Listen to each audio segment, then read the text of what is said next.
Today on Sledhead 24/7, we head to West Yellowstone, Montana for a special edition at Snowshoot. This season, we test ride with some of the best in the business as we show you what's new from every manufacturer for 2014. Hey, I'm Rob Kincaid and you're watching Sledhead 24/7. I'm your host, Misha Johnson, here with my boys, Mac and Fish. Oh my goodness, what have you guys gotten into?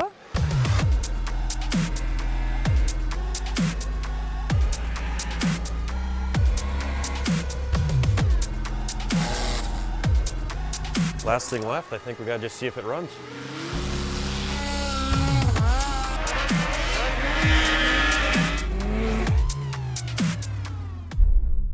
We are at Snowshoot for 2014. And 2014, what does that mean? All of next year's snowmobiles this year. We get to ride them all, Fish. We get to value add them. I am so excited, I can't stand it. Well, yeah, I can see the little bit of foam coming out of your mouth. That we got brand new sleds.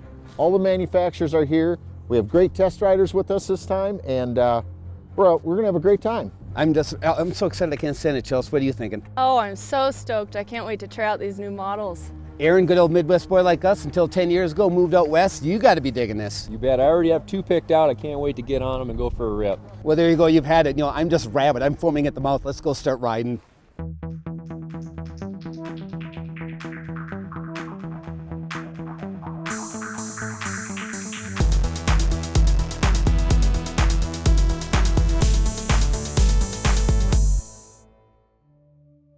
A lot of people question our ability and how hard do we really ride and how good are our evaluations. Well, I can tell you how good they are. We're at Snowshoot right now.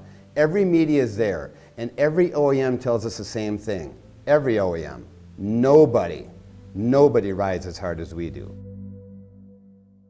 Every year at Snowshoot, we try to have some guest riders come out and to help us evaluate it. So of course, you don't have to listen to just Paul and I rattle off on how everything's great. Aaron was a great fit. Midwest guy, living out in the mountains for 10 years, so he's got great experience in both the ditch banging, rough trail, groom trail, and mountain. A women's guest rider, you never know personalities are gonna clash or do anything like that. We did not have that problem with Chelsea Miller. And the only disappointing thing is that usually she kicked our ass.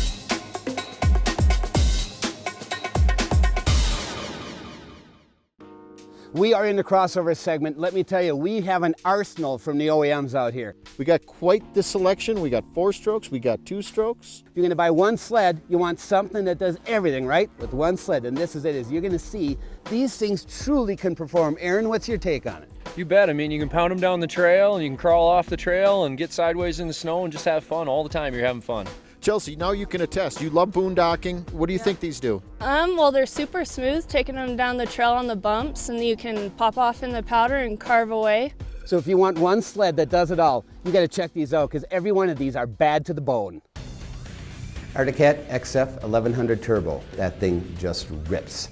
I mean, I just blow the doors off everybody. The thing just pulls and pulls and pulls. You can definitely feel the extra weight of the 4-stroke turbo.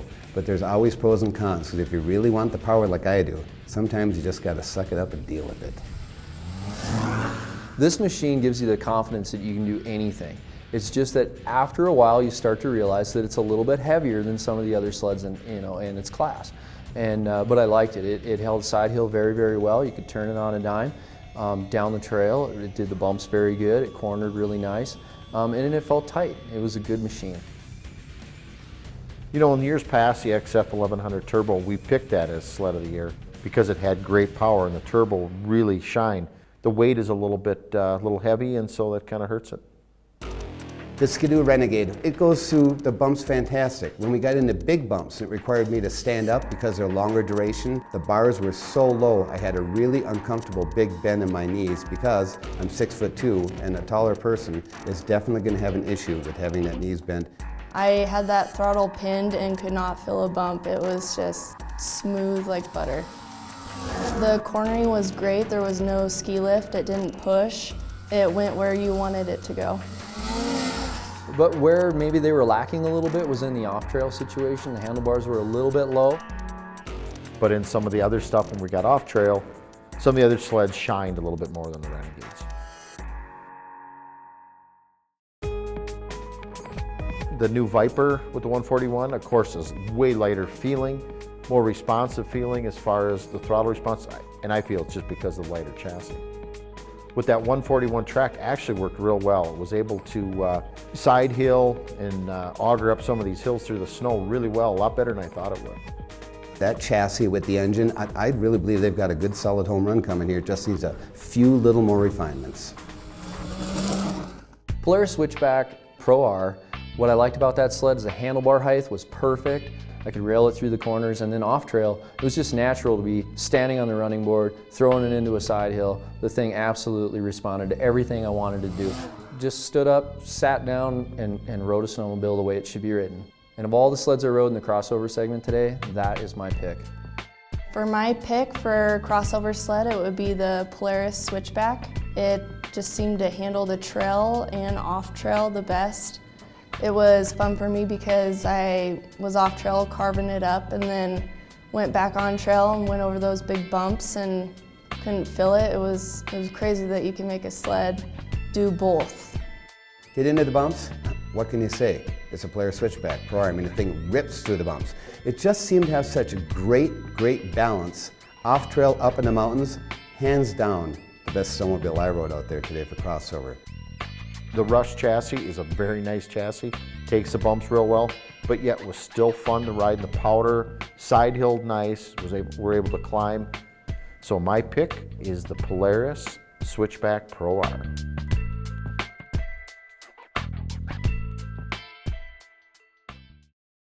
Up next, we evaluate the Groom Trail sleds. If you prefer bumps, you'll appreciate the latest rough trail snowmobiles. And we ride with some of the best riders in the world as we evaluate the 2014 mountain sleds. Stay tuned to find out which sleds we award Best in Class. Sledhead 24/7 is brought to you by FXR, world-class outerwear. Stud Boy, traction with an attitude.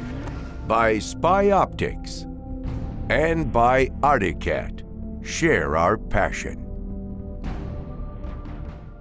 We're in the Groom Trail segment. Let me tell you, once again, we have a full mixed bag. Why? Not everybody wants to ride a 600 on a trail. Not everybody wants to have an 800. We got 2 strokes, 4 strokes fish. We got a little bit of everything out here. We got 600s, we got 1000s. We're all over the place. You know why? Because not everybody rides the same thing. We got the whole gamut covered. What do you guys think so far? Oh, it's been super fun putting in the miles and laying some tracks. This is an absolute riot. Aaron, it's just like home, isn't it, brother? You bet, hanging on to the handlebar hooks in the corner and blasting down the straightaways has been super fun. Let's get back to heaven and have a slice of the pie. With multiple sleds to choose in the Groom Trail category, we narrowed it down to 4. Polaris Indy 800, you know what I really liked about this sled is when I ride a snowmobile, it seems like it's talking to me and I'm talking to it, and we need to be speaking the same language.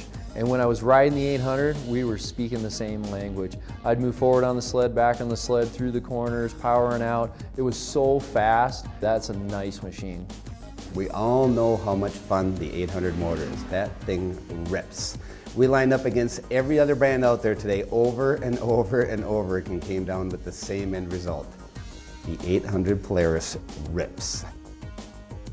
Needless to say, it was the fastest 800 Groom Trail sled we ran today. That thing is fast.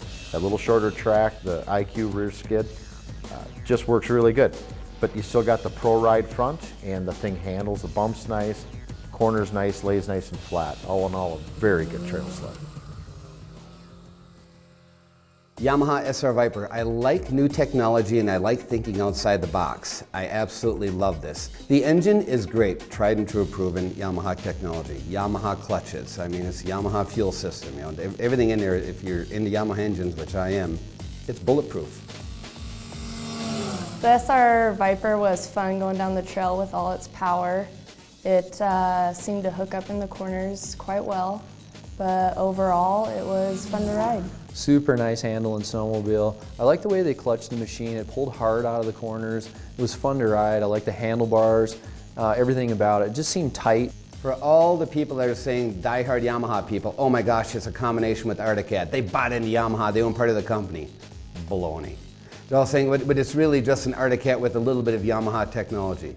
Absolutely baloney. Anybody that thinks that only thinks that because they haven't rode it. Skidoo MXZ TNT 800. Start with the engine. Fantastic. 800 E-Tech. And it just sips fuel, uses very little oil. It's a fantastic snowmobile with that R motion in it and the 800 E-Tech. That thing is a blast. It cornered super flat, it was predictable, easy to ride, I didn't have to overthink it. Seat was comfortable, handlebars were very comfortable. I liked how it handled in the corners. Overall, it handled great, had good power, and fun to ride down the trail. Arctic Cat LT Gray 6000. The 6000 series is the new 600. The new 600 is absolutely fantastic. Running that on the groomed trails, I think was a blast to ride. Very light, very nimble in the chassis. The handling was very good, very solid. I felt connected with the snowmobile. 123 horsepower. That thing has got some snort. And the snowmobile didn't let me down. It was smooth, powerful. It cornered very, very well. The suspension was good. It's more of an aggressive ride. You kind of got to shift your weight around, but I enjoy that, so it was a fun sled to ride. That's their brand new 600 motor. Now, it's actually all designed by Arctic Cat. The fuel rail, they inject oil in the fuel rail to help lubricate bearings so they can use a little less oil. Very efficient. Nobody else does that. What's that going to mean? Longevity, less maintenance. No other manufacturer does that. Nothing gave me as much fun out there today as the Arctic Cat LT Gray 6000. It really stood out to me throughout the whole day. After hopping on and off sleds, it just shined from the rest. That's the bread and butter of snowmobiling to me, is a lightweight two-stroke 600. And that's why the LT Gray 6000 is my choice for groom trail. The LT Gray did everything I wanted it to and more. And so my pick for groom trail is the Arctic Cat LT Gray.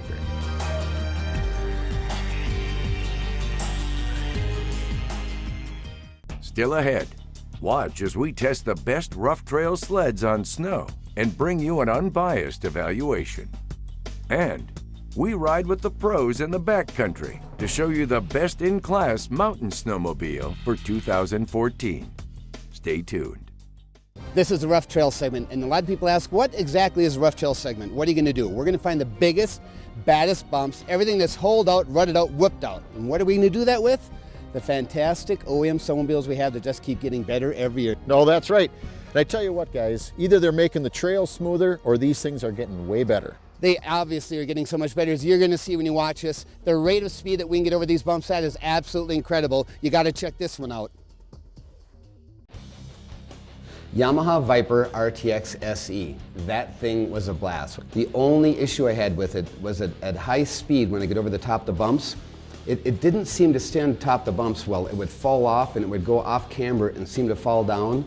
Other than that, it's a great snowmobile. I felt like I could get squirrely a bit easier on the Viper. This sled, as long as I was on the throttle, did very, very well. What I found is that I was coming into a corner and I had to get out of the throttle. The back end wanted to check up, go left or right, and I found that I had to, get my act together. I was going to be in trouble. In the Arctic Cat line, we were testing the ZR8000 Snow Pro, not the RR. The RR, we did not have one of those for this test session, but I tell you what, that Snow Pro worked really good. Now the RR would have probably been a little better for the conditions we were going in, but don't sell that Snow Pro short.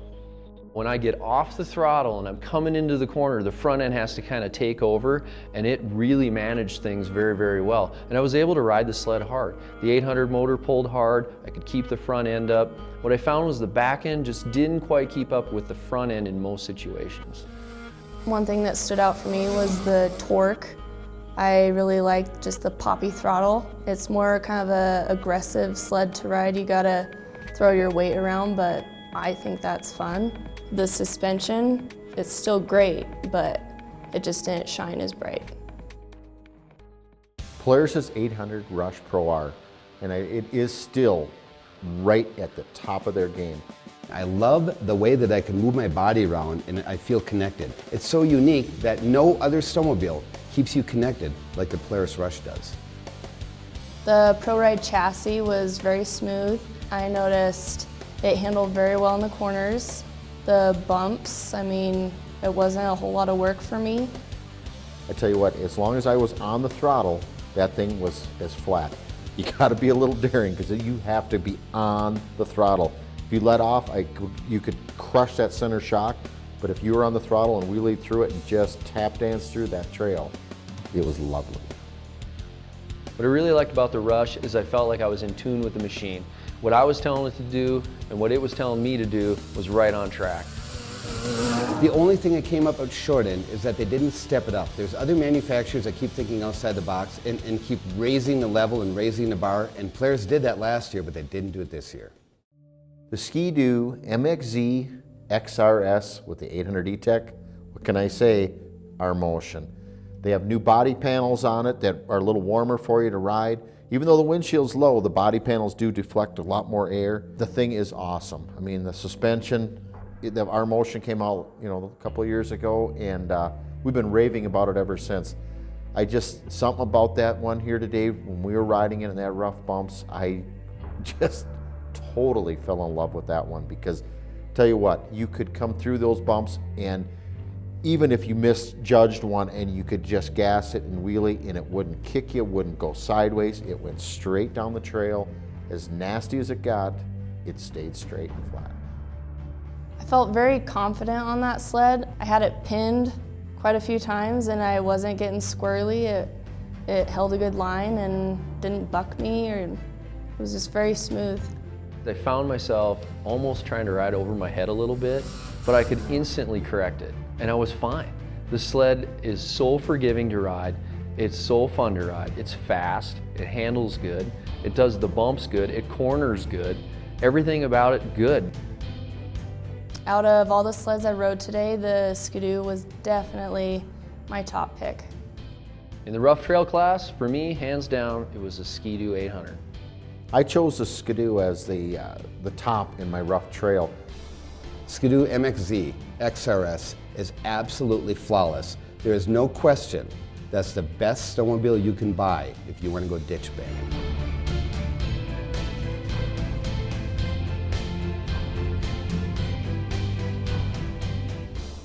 Up next, we ride with the pros in the backcountry to evaluate and award the best-in-class mountain snowmobile for 2014.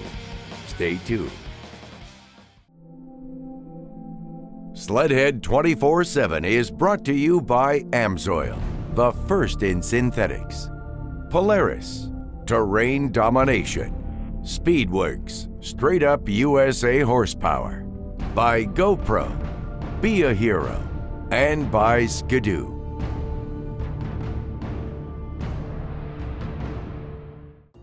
We are doing the mountain segment. This is our evaluation, and I think I can speak on behalf of all of us here. This is our absolute favorite thing that we do. We've got the biggest, baddest snowmobiles money can buy from the OEMs, and we have talent, Fish. We got the best of the best sleds, the best riders. Yeah, that's how we run our evaluation. This is controlled mayhem. So starting out today, I rode the HCR from Arctic Cat. First time on one, and I really liked it. It felt lightweight and nimble. 1100cc turbo is just a bit heavy for me. It is. I mean, it isn't that it doesn't have enough power. It has plenty of power. I rode the 800. It's a little bit lighter in the front end. It's a little more easy maneuvering, a little more flickable. They didn't refine it much. They didn't change it much. It really isn't. It's still a great snowmobile, but there again, it's not on the level as a Polaris or a Ski-Doo. Yamaha NTX, I mean, not much has changed. It's basically the same thing, it's just not quite at the level as a Polaris or a Ski-Doo. The rider position seemed a little bit different. The running boards were a little wider than what I was used to. Again, more like the other four-stroke of the day. It wears you out a little bit more.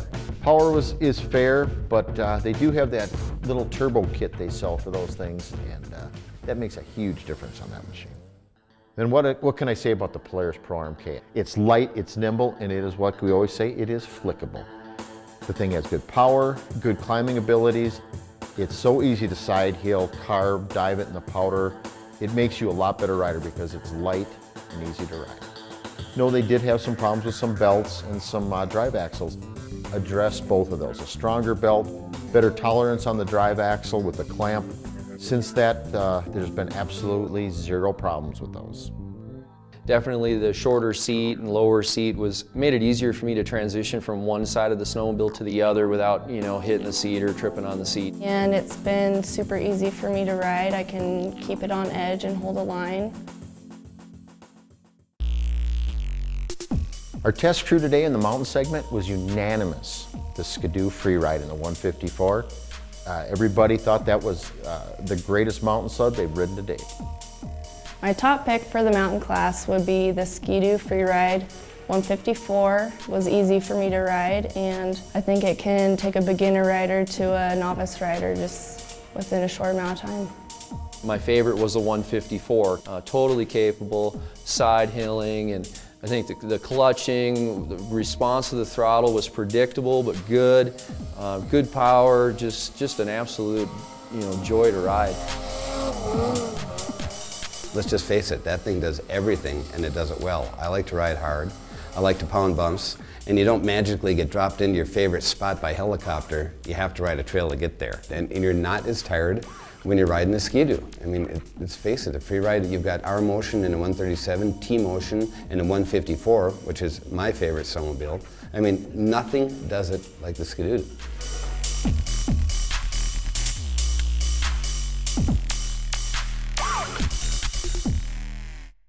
Well, 2014 snowmobiles have been ridden, evaluated, and we're closing the doors and shutting the lights off on another successful year here. In closing out Snowshoot, I'd like to thank the town of West Yellowstone and all our OEMs for bringing out some excellent equipment for us to ride. It's such a great feeling to be able to come out here and represent women in this sport. I had an absolute blast. 4 days riding hard, I'm tired.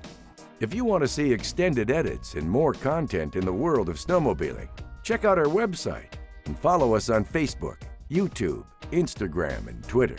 And from all of us at Sledhead 24/7, thanks for watching.